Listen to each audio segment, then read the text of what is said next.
स्वास्थ्य मंत्री रघु शर्मा जी, सुभाष गर्ग जी, तमाम चीफ सेक्रेटरी साहब और तमाम अधिकारीगण और पूरी टीम हमारी डॉक्टर्स की बैठी हुई है और पूरा प्रदेश वासी सुन रहे हैं आज के इस प्रोग्राम को। डी साहब बैठे हुए हैं, तमाम लोग बैठे हुए हैं। मुझे खुशी है कि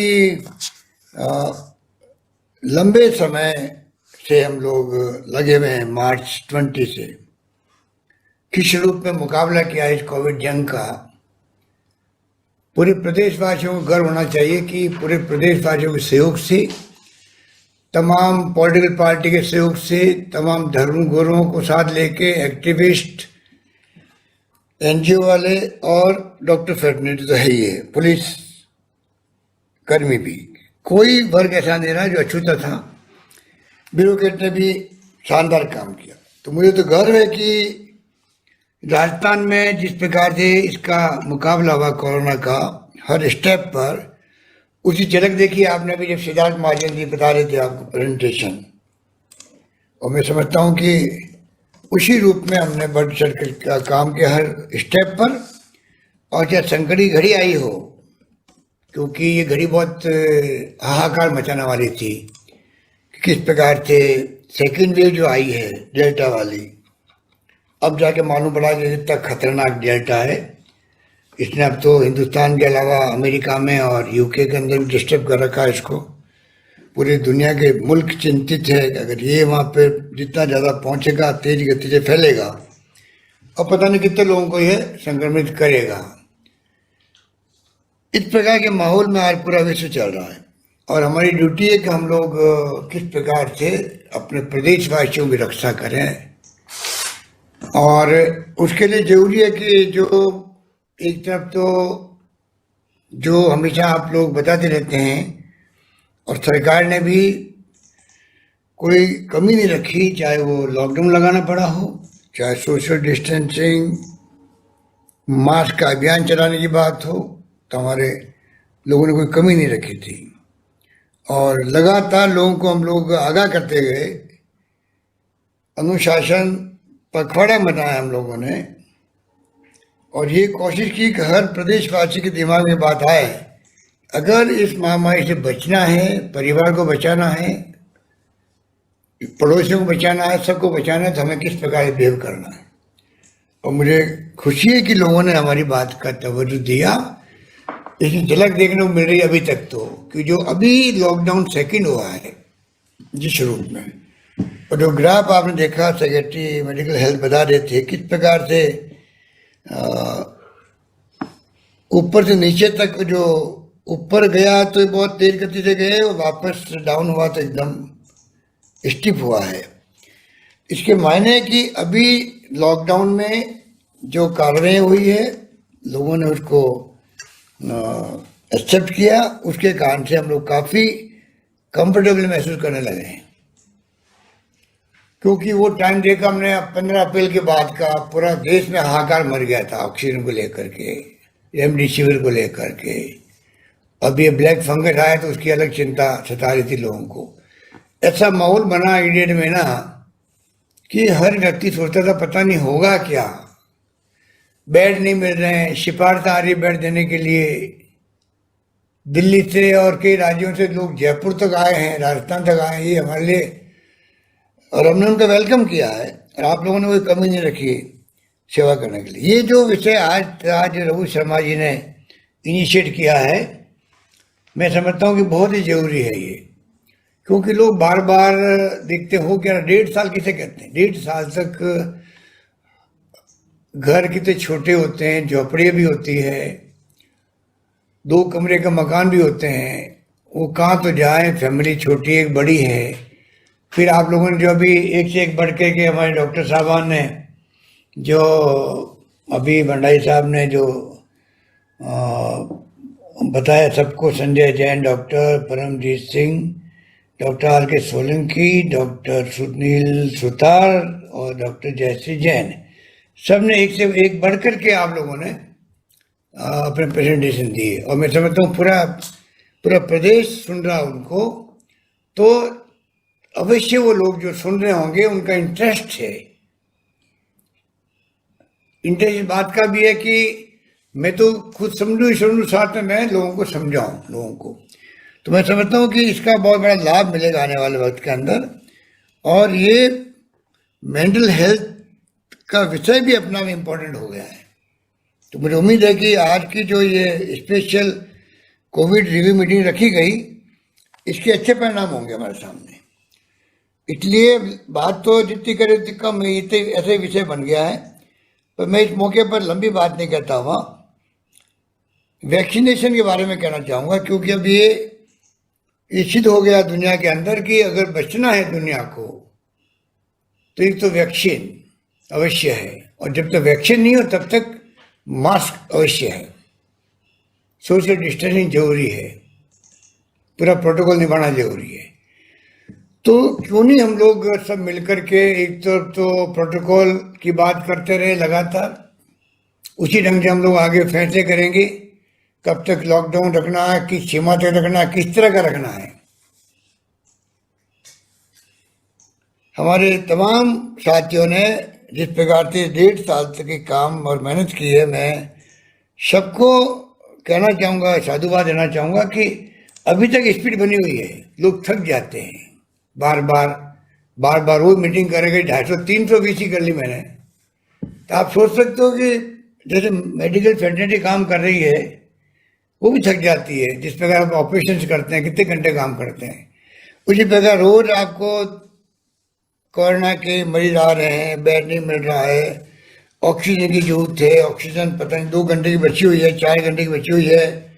इस माहौल में हम लोग चलते रहे तो आप सोच सकते हो कि क्या स्थिति बनी होगी। आज मुझे सुबह बहुत खुशी हुई जब बच्चों का प्रोग्राम था, इंटरनेशनल दिवस था आश्रम बालकों का, तो कैलाश सत्यार्थी जो नोबेल पुरस्कार विजेता है, उन्होंने कहा मैंने पूरे कोरोना काल में मैं राजस्थान में रहा हूँ, दिल्ली छोड़ करके यहाँ आ गया था, इसलिए मुझे राजस्थान ज़्यादा सुरक्षित महसूस हुआ। तो आप सोच सकते हो कि कितनी बड़ी कॉम्प्लीमेंट उन्होंने दी है।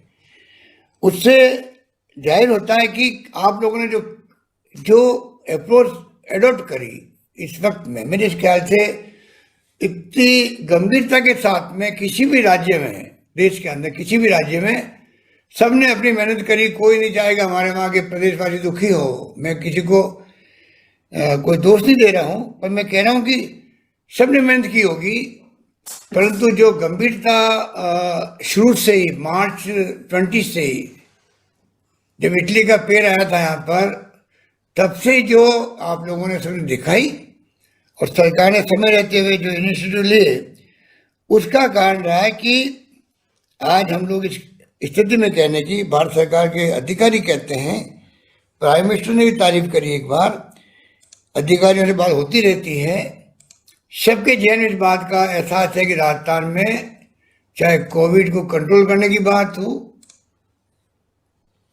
चाहे आपका कैंपेन चले हो इसका अवेयरनेस के, चाहे डॉक्टरों ने और पूरा स्टाफ ने जिस प्रकार से सेवा की हो मरीजों की, गांव तक हम लोग पहुंचे हैं। गांव में जो घर घर अभियान चलाया गया है बहुत ही शानदार चला। मेरे पास बात होती रहती जनप्रतिनिधियों से, वो कहते हैं फिर दवाइयों के पैकेट बांटे गए एडवांस के अंदर गांव के अंदर, और घर घर सर्वे होगा, उसका एक बहुत बड़ा इम्पैक्ट पड़ा है कि लोग सर्वे हो गया, 16-17 लाख लोग अगर मान लीजिए आपको मिले कि इसमें कुछ संक्रमित हो सकते हैं, तो टाइमली उनको इलाज मिल गया, तो गांव तक के लोग खुश हैं। परंतु इसमें कोई दो राय नहीं, दूसरे वेव ने सबको हिला के रख दिया। अगर आप आंकड़े पहली वेव के दूसरे वेव के देखेंगे, रात और दिन का फर्क है, मृत्यु दर के अंदर भी, पॉजिटिव होने के अंदर भी, और संख्या बढ़ने के अंदर भी। घातक इस प्रकार का था, तेजी से फैला है, 3-4 दिन में लंग्स को इफेक्ट कर गया। हर व्यक्ति को 80% लोगों को ऑक्सीजन की जरूरत पड़ी, हाई फ्लो, जबकि पहली वेव में हमारे खाली पड़े रहे वेंटिलेटर भी, आईसीयू बेड भी, जितना उम्मीद करते थे उस ढंग से जरूरत नहीं पड़ी मरीजों के आईसीयू बेड की और ऑक्सीजन, हाई फ्लो ऑक्सीजन की और वेंटिलेटर की। इस बार तो उल्टा हो गया, 80% के आंकड़े राजस्थान के हैं। तो आप सोच सकते हो पूरे देश में जिस प्रकार से महाराष्ट्र सहित जो हालात बने थे, वो इतने डरावने हो गए थे कि पूरा देश चिंतित हो गया था। जो खबरें आ रही थी, कभी गोवा से 70-80 लोग मारे गए ऑक्सीजन की सप्लाई नहीं होने से, कर्नाटका के अंदर सरकारी अस्पताल में 26 लोग मारे गए कि सप्लाई बंद हो गई, नोएडा के अंदर अलग मारे गए लोग, जयपुर गोल्डन हॉस्पिटल था दिल्ली में, वहाँ लोग मारे गए। तो सुनते थे तो एक प्रकार विचलित हो जाते थे, हो क्या रहा है, क्या होगा। ऑक्सीजन की सप्लाई अभी आपको बताई मिस्टर सिद्धार्थ महाजन ने, जिन टैंकरों में आती है वो टैंकर अवेलेबल नहीं है, एकदम बन नहीं सकते हैं। इंपोर्ट सरकार, भारत सरकार ने करने की कोशिश करी, ऑक्सीजन को भी, टैंकर को भी, एयरपोर्ट की सेवाएं ली गई, रेलवे की सेवाएं ली गई। इस प्रकार से एक टाइम निकल गया हमारा। अब आगे पता नहीं तीसरी लहर में क्या होगा। वो सब अपनी अपनी बात करते हैं, अंदाज लगाते हैं कि बच्चों को हिट करेगी कि नहीं करेगी, तीसरी लहर आएगी कि नहीं आएगी। कुछ लोग कहते थे सेकेंड थर्ड वेव कई मुल्कों में साथ आई, यहाँ भी साथ आ सकती है, कुछ पता नहीं। तो हमारी तैयारी अभी जो आप लोगों ने शुरू करी है, उसके लिए मैं समझता हूँ कि अच्छा प्रेजेंटेशन हुआ है और शानदार तैयारी हमारी है। कैसी भी स्थिति आए, ऑक्सीजन की कमी नहीं रही राजस्थान के अंदर, ये स्थिति हमें पैदा करनी है। दवाइयों का पहले स्टॉक हमें जमा करना है, चाहे इन्वेस्टमेंट करना पड़े, परंतु हमें पूरी तैयारी करनी पड़ेगी। इस प्रकार से हम लोग चाहेंगे कि राजस्थान जो मॉडल बना है देश के अंदर, वो मॉडल बना रहे। और आप सबके आशीर्वाद से, सहयोग के और शुभकामनाओं से, दुआओं से ये कोविड जंग राजस्थान जीते। और इसके लिए जरूरी है कि वैक्सीन का जो प्रोग्राम बना है नया, जो भारत सरकार ने भी फैसला किया, उस समय बता रहे थे आपको, बड़ी जद्दोजहद करनी पड़ी। पता नहीं भारत सरकार ने क्यों फैसला क्या सोच के किया, किसी की समझ के परे हैं। क्योंकि दुनिया भर में वैक्सीन जो है वो निःशुल्क लगती है। हमारे यहाँ भी 5 वैक्सीन है, सब निःशुल्क होती है। पता नहीं क्यों 18 साल के प्लस वालों को राज्यों में छोड़ दिया गया और बिना मतलब का काफ़ी टेंशन पैदा कर दिया। राज्य सरकारें ग्लोबल टेंडर कर रही है तो वो सरकारें कोई दूसरे प्रदेशों की, दूसरे देशों की सरकारें या वहाँ की कंपनी तैयार नहीं देने के लिए एक अनिश्चितता का माहौल बन गया था।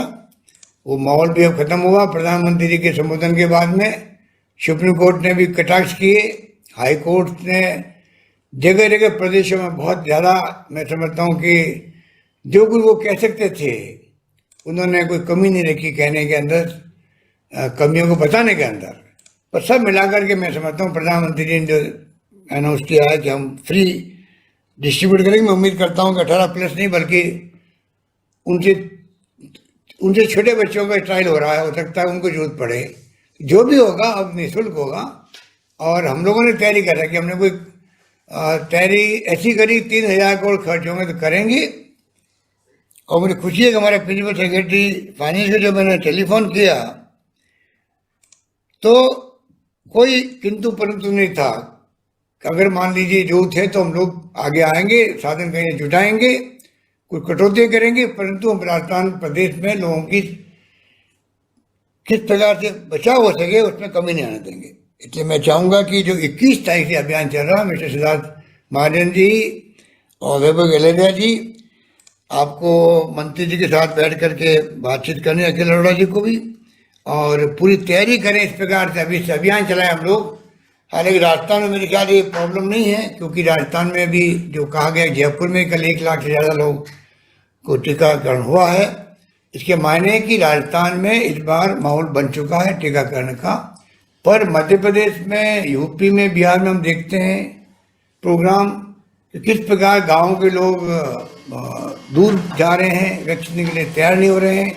इस माहौल के अंदर वैक्सीन को लेकर लोगों में भ्रांति पैदा कर दी है कई तरह की। राजस्थान मेरे ख्याल से वो वैसी भ्रांति नहीं होगी, कहीं होगी तो हमारे लोग बहुत समझदार हैं, राजस्थान के लोग समझ जाएंगे। हम लोग सब मिलकर उनको समझाएंगे, मैसेज देंगे कि वैक्सीन आपके खुद के लिए तो जरूरी है ही है, आपके परिवार के लिए जरूरी है, और पड़ोसी के लिए जरूरी है, और आपके क्षेत्र के लोगों के लिए जरूरी है। क्योंकि अगर आप संक्रमित होते हैं तो आपको तकलीफ होगी, आप अकेले को तकलीफ कर दोगे। इसलिए ये तो कैंपेन चलाना पड़ेगा हम लोगों को, जिससे कि ये नौबत आए ही नहीं कि लोगों को तकलीफ रहे और ये महामारी वापस बड़े रूप में सामने आए। इसलिए मैं कहना चाहूँगा कि वैक्सीन के प्रोग्राम को अब आज के बाद में हम चाहेंगे कि अभियान के रूप में हम शुरू कर दें अभी से ही अवेयरनेस का प्रोग्राम सभी तरह रेडियो टेलीविजन जहाँ जहाँ करना है मीडिया के अंदर, और 21 जून के प्रोग्राम की शुरुआत हो जाएगी। पर मैं आप सबको कहना चाहूँगा कि हमें इस बात का भी ध्यान रखना है कि अभियान शुरू होने के बाद में दूसरे दिन ऐसा नहीं केंद्र बंद हो जाए और केंद्र सरकार हाथ खड़े कर दे कि साहब वैक्सीन तो सप्लाई कम होने लग गई है। पहले हमारा अनुभव ये कहता है, ऐसा ही हुआ है, जबकि 5,81,000 तक हम लोगों ने पर डे तक क्षमता प्राप्त कर लेती, अब तो और क्षमता बढ़ा दी है। तो ये कोई कम बात है कि स्वास्थ्य विभाग जिस रूप में जिसने शुरुआत में जो काम दिया गया अधिकारियों को, उन्होंने उसको अंजाम उस रूप में दिया। इस कारण से हमारे यहाँ वैक्सीन लगाने की जो केंद्र स्थापित हुए वो भी इस रूप में हुए कि चाहे कितना ही बड़ी अभियान चलाना पड़े तो हम पीछे नहीं रहेंगे। और जब तक जहाँ तक कहा गया है 1% से कम वैक्सीन जो है वो खराब नहीं होनी चाहिए। तो मुझे उम्मीद है कि हम लोग उसके आसपास रहेंगे, क्योंकि पहले भी हम लोग अभी आज आंकड़े बताए आपने, पर पहले भी आंकड़े हमारे 2.6% के थे और नेशनल एवरेज 6% का है। और भारत सरकार को वो पूछे कि आपने 10% की छूट क्यों दी थी, आपने पहले छूट दी 10% की, तो आपने सोच के दी होगी, आप तो समझदार लोग हैं, आपका अनुभव है ICMR का सबका, कि भाई क्या आपने रोक लगा रखी कोविन के माध्यम से, जो नाम आएगा वही उसको वैक्सीन लगाओगे, बाकी लोगों को लगा नहीं पाओगे, तो खराब होनी थी। पर जिस प्रकार मीडिया ने भी जो भूमिका अदा करी वो उचित नहीं थी। जिस प्रकार से अभियान चलाए गए, वैक्सीन को कूड़ेदान में डाल रहे हैं, वैक्सीन को डस्टबिन में डाल दिए, वैक्सीन को पता नहीं क्या क्या कर दिया है। हमारे नेता जो विपक्ष के थे उन्होंने इस अभियान में भाग ले लिया।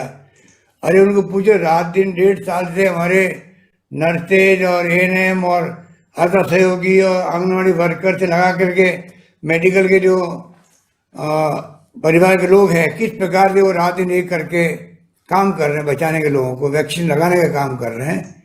और उसके बाद में आप ये दोष देना कि वो तो कच्चे दान में डाल रहे हैं वैक्सीन को, बहुत ही अनफॉर्चुनेट बात थी। पर मीडिया ही है, अपन जानते हैं, कोई इलाज नहीं इसका। पर ये और भारत सरकार के हमारे स्वास्थ्य मंत्री बोल रहे हैं क्योंकि राजस्थान ने अच्छा काम किया, जिसकी तारीफ भारत सरकार के जो आपके जो जिनसे बात होती रहती है सब लोगों से बता रहे थे कि आप वैक्सीन में सबसे आगे हैं, मेरे ख्याल कंट्री में दूसरे नंबर पे थे। तो क्यों किस प्रकार से आप एक सरकार को आप कह रहे हो 11.5 लाख वैक्सीन खराब हो गए वहाँ पर, आप बताइए। मुझे बहुत दुख हुआ इस बात का कि देश का स्वास्थ्य मंत्री बोल रहा है, बाकी राज्यों को बता रहा परसेंटेज कहीं 30%, कहीं 20%, और राजस्थान के लिए कहना 11.5 लाख। चौंकाने वाली बात थी। स्वास्थ्य मंत्री जी ने उसी दिन वापस उनको जवाब दिया। और आप बताइए, वापस जवाब देना पड़ा उनको, पत्र लिख के भी और सोशल मीडिया में भी। MP का मैंने सुना 10,000 वैक्सीन गायब हो गई वहाँ पर, और स्वास्थ्य मंत्री जी कुछ नहीं बोल पा रहे हैं। तो कहने का मतलब राजस्थान सब दृष्टिकोण से बहुत ही शानदार काम कर रहा है। मुझे आप सब पे गर्व है और मैं उम्मीद करता हूँ कि ये 21 जून का प्रोग्राम भी जो है इस प्रकार चलेगा जिससे कि हम लोग सबसे आगे रहे राजस्थान देश के अंदर। ये मेरा सोच है, यही बात करता मैं आपका शुक्रिया अदा करता हूँ। धन्यवाद।